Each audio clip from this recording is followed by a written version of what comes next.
अगर आप पैसा अपने बैंकों वगैरह में से रखते हैं तो वो ग्रो नहीं कर रहा। इसके किसी भी पैसे को बिजनेस में इन्वेस्ट करना चाहिए। तो ये एक अच्छा 30 थे और हमने उनको 100 दिन पे स्लाटर करवाया था। इसमें से हमें 11,000 रुपये फी जानवर में से बच गया था। मिस्टेक एक ही है, इसमें जो कम वेट वाला जानवर है ना वो ग्रोथ पूरी नहीं करता।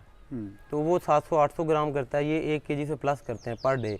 कोई नया बंदा इस काम में आ रहा है तो उनको अपनी टोटल इन्वेस्टमेंट का 30% इन्वेस्ट करना चाहिए फर्स्ट टाइम।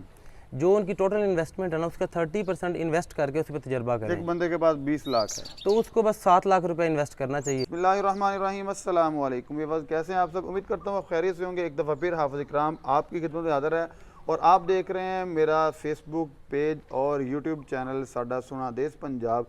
आपसे इल्तमास है कि हमें सपोर्ट करने के लिए हमारे फेसबुक पेज को और यूट्यूब चैनल को भी ज़रूर सब्सक्राइब करें और अपनी राय आप कमेंट बॉक्स में दें। हमें फॉलो करें आप फेसबुक पेज पर भी। और आज हम जिस फार्मर से बात करने जा रहे हैं, इससे कबल भी हमने एक वीडियो इनकी शूट की थी इसी फार्म की, और लेकिन वो जानवर इससे पहले था, वो सेल आउट हुआ है। दोबारा आने का मकसद है कि इनसे पूछा जाए कि जो इनके दावे थे, जो इनकी बात थी, जो इनका इरादा था, उस पर वो जानवर पूरा उतरा या नहीं।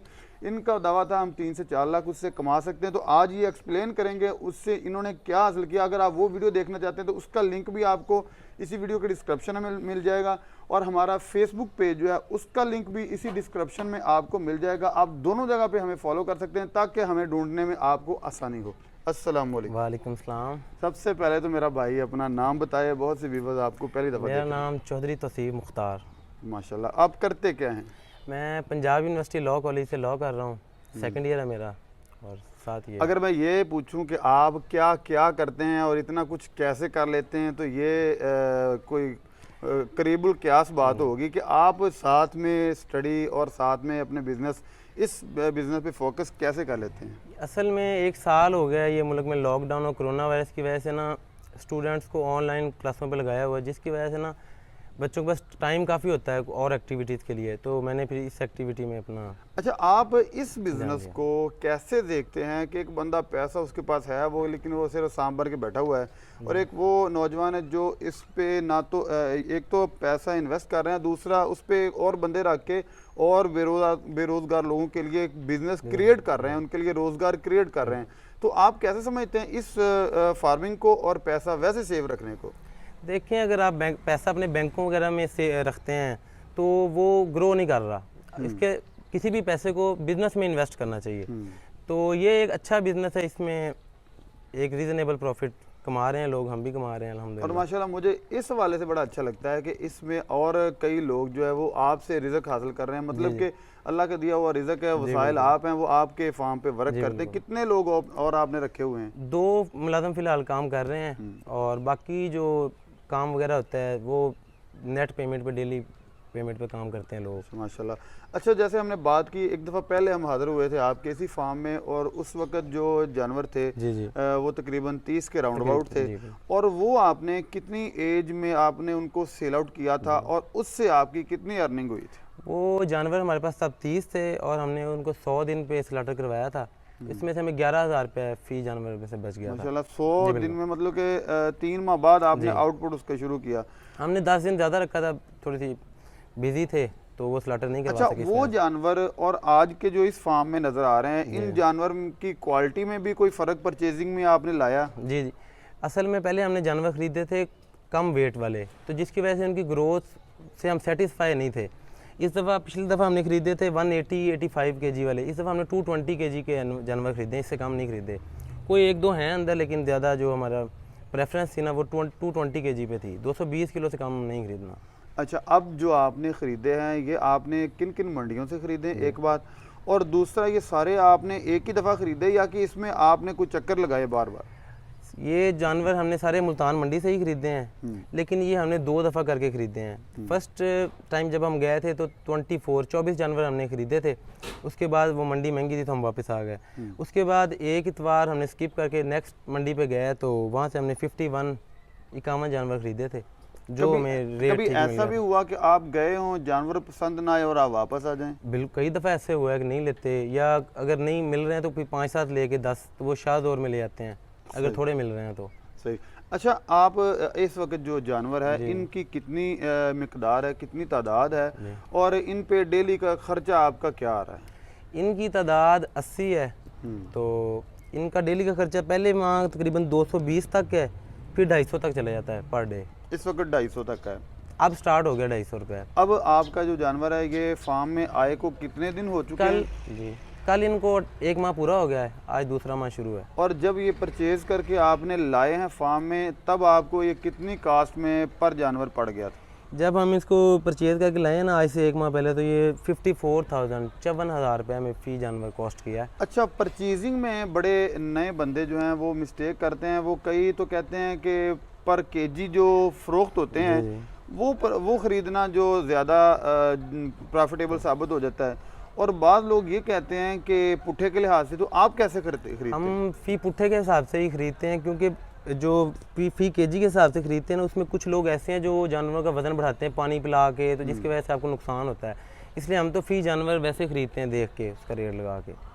अच्छा, अब जो जानवर आपके नज़र आ रहे हैं इसमें मैंने पहले ये सवाल किया था कि इनमें क्वालिटी जो सुर्ख जिसको लाल गोरा कहते हैं वो ज़्यादा है। पिछला जो फ्लॉक था उसमें जो वाइट कलर के ज़्यादा जो क्रॉस थे वो ज़्यादा थे, तो ये थोड़ा सा डिफरेंस नज़र आ रहा है, इसकी क्या वजह है? इसकी एक ही वजह है कि आपको भी पता है कि कुर्बानी आ रही है, तो कुर्बानी में जितने जानवर 2 दांत हो जाएंगे तो ये सुर्ख रंग को पसंद किया जाता है, साहिवाल नस्ल हो, ये क्रॉस, ये सुर्ख जो कलर है, तो इसलिए कुर्बानी के लिहाज से ज़्यादा खरीदे हैं सुर्ख कलर के। पिछले फ्रॉग में आपको अल्हम्दुलिल्लाह जैसा आपने बताया कि आपको पर जानवर 10 से 11,000 प्रॉफिट आई थी। 29 या 30 जानवरों के लिहाज से वो 3 लाख से 3 लाख प्लस बनता है माशाल्लाह। अब जो जानवर है ये आपकी क्वांटिटी में भी उससे ज़्यादा है, 75 से 80। जी। और इसमें आपका क्या एक टारगेट होगा कि अगर आपके किस रेट पे बिकें तो उसमें कितना आपको मार्जिन आ सकता है? देखें, हम इनको जो फीड दे रहे हैं ना, वो पहले उस पर ट्रायल कर चुके हैं, तो हमें पता है कि इस फीड को देने से ये ग्रोथ करते हैं। तो उस हिसाब से हमारा जो अंदाज़ा है कि वो 7.5 लाख रुपये तो बनता है, 8 लाख रुपये बनता है 80 जानवरों का। लेकिन हम इनको जो गलतियाँ पहले की हैं उनको हमने इसमें से निकाला है, तो इस दफ़ा हमारे उम्मीद है कि इंशाल्लाह ये 10 लाख को प्रॉफिट करेंगे इंशाल्लाह। आप कह रहे हैं कि आपने पहले कुछ गलतियां की थी, बाद में उससे सीखा, उनमें और आज की फार्मिंग में फ़र्क क्या, और क्या वो बेसिक मिस्टेक्स थी जो आपसे हुई जिससे नए फार्मर और बच सकें? मिस्टेक एक ही है, इसमें जो कम वेट वाला जानवर है ना वो ग्रोथ पूरी नहीं करता, तो वो 700-800 ग्राम करता है, ये 1 केजी से प्लस करते हैं पर डे, वही आपकी इनकम होती है। तो इसलिए कम वेट वाला जानवर नहीं खरीदना चाहिए। और जो इन्वायरमेंट आपने दी है इसके हवाले से ज़रा बताएं कि पानी का, सफाई का निज़ाम कैसा है?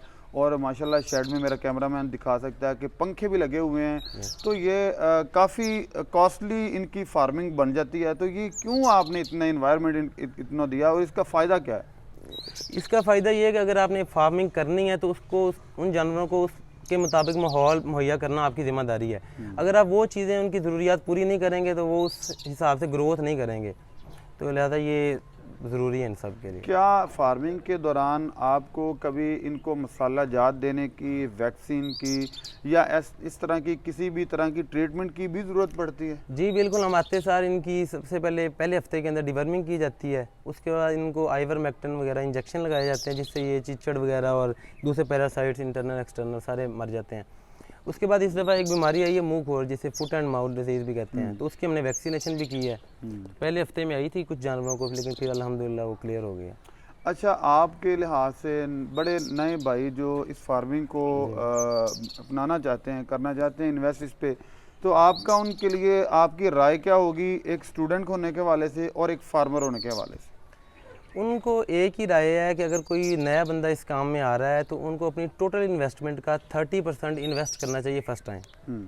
जो उनकी टोटल इन्वेस्टमेंट है ना, उसका 30% इन्वेस्ट करके उस पर तजर्बा करें। एक बंदे के पास 20 लाख है तो उसको बस 7 लाख रुपए इन्वेस्ट करना चाहिए, तो उस पर उसको तजर्बा करना चाहिए। जब वो फर्स्ट टाइम 7 लाख के जानवरों पे प्रॉफिट ले लेगा ना, तो वो जो उसने फीड दी, जो उसने पूरा प्लान किया 3 माह, अगले जानवरों को वही प्लान चलाए। और उसके अलावा अगर कोई बंदा नए मशवरे देता आपको कि ये कर लें, तो अपने टोटल बिजनेस का ना, टोटल जानवरों का 10% जानवर लैला करके उन पे करें ट्रायल उस फ्लॉक में, बाकियों के चलने दें सेम पहले वाले फ्लॉक पे। अगर वो आपने जो ट्रायल किया 10 जानवरों पे 10% पे, अगर तो वो पहले वालों से बेहतर है, तो अगले फ्लॉक पे आप वो ट्रायल सभी पे चला दें। सही। अपने ट्रायल सभी पे ना करने चाहिए और अलहदा जानवरों पे करने चाहिए, कुछ जानवरों पे, ताकि अगर वो गलती भी आए तो वो उन्हीं पर ही असरअंदाज हो, बाकी फ्रॉग इससे मुतासर ना हो। और इन्वेस्टमेंट के वाले से और जानवर की परचेजिंग के वाले से पहले कितने जानवर हों तो वो एक आपको अच्छी अर्निंग स्लाटर तक पहुंचा सकते हैं, उनकी क्वांटिटी कितनी होनी चाहिए तकरीबन? मेरे ख्याल से एक नए बंदे को 25 से 30 जानवर सबसे पहले खरीदने चाहिए, उन पे 3 माह मेहनत करनी चाहिए। आपने तो कहा 7 लाख इन्वेस्ट करे, 7 लाख में तो 25 जानवर नहीं आएंगे। यही मैं कह रहा हूँ ना कि अगर एक बंदा मिसाल के तौर पे उसकी ज़्यादा इन्वेस्टमेंट है तो वो 25 से 30 जानवरों पे करे। एक बंदा इसकी इन्वेस्टमेंट ही है 20 लाख तो वो 7 लाख के जानवरों पे अपनी। तो विवज भाई तौसीफ साहब हमारे साथ मौजूद थे जो LLB के स्टूडेंट हैं पंजाब यूनिवर्सिटी से और एक फार्मर हैं। ये मैं बता दूं कि अपने घर वालों की सपोर्ट से, अपने अब्बू की सपोर्ट से ये साइड बिज़नेस कर रहे हैं और माशाल्लाह एक प्रॉफिटेबल काम कर रहे हैं और एक मोटिवेशनल हैं बहुत से स्टूडेंट्स के लिए और बहुत से उन लोगों के लिए जो जिनके पास पैसा है लेकिन इन्वेस्ट करने के लिए कोई जगह नहीं है। इसके साथ ही आपसे गुजारिश है कि हमें सपोर्ट कीजिए, हमारे चैनल को और फेसबुक पेज को फॉलो कीजिए और हमारे साथ रहिए। अपनी राय का इजहार कमेंट बॉक्स में कीजिए। नई वीडियो तक इंतज़ार कीजिए। अल्लाह हाफ़िज़।